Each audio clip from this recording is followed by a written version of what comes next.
સિંગણપોર વિસ્તારમાં મહિલા કોન્સ્ટેબલનો આપઘાત, ગળાફાંસો ખાઈને આપઘાત કર્યો। સિંગણપોર પોલીસ સ્ટેશનમાં કરતી હતી નોકરી મહિલા કોન્સ્ટેબલ હર્ષાબેન ચૌધરીએ આપઘાત કર્યો। મહિલાના રૂમમાંથી મળી આવી એક સુસાઇડ નોટ। સિંગાપુર પોલીસ ઘટના સ્થળે પહોંચી તપાસ શરૂ કરી। સુસાઇડ નોટમાં માતા અને બહેનનો ઉલ્લેખ કરી કહ્યું, મને માફ કરજો।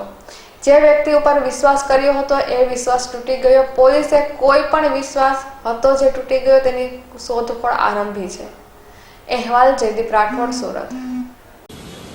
હાલ હર્ષનાબેન મહેન્દ્રભાઈ ચૌધરી નામની વુમન લોકરક્ષક સિંગણપુર પોલીસ સ્ટેશનમાં ફરજ બજાવે છે। તેઓ ગઈકાલે રાત્રિના રોલ કોલના સમય સુધી ફરજ પર હતા। આજરોજ એમનો સંપર્ક થઈ શકતો ન હતો।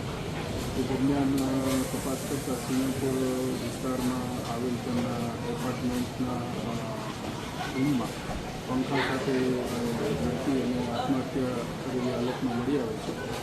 જે બાબતે સિંગણપુર પોલીસે અકસ્માત મોતનો ગુનો રજીસ્ટર કરી આગળની તપાસ હાથ ધરી। સર, કંઈક સુસાઇડ નોટ પણ મળી છે, શું ઉલ્લેખ છે? કંઈ પ્રાથમિક દ્રષ્ટિએ જે ભોગ બનનારે સુસાઇડ નોટ લખી છે એમાં પોતાની મમ્મીને વિદેશીને એવું લખાણ લખેલું છે અને પોતે કોઈ વ્યક્તિ ઉપર વિશ્વાસ મૂકેલો એ ભૂલ હતી એ પ્રકારનું લખાણ છે। આ સુસાઇડ નોટમાં કોઈનું નામ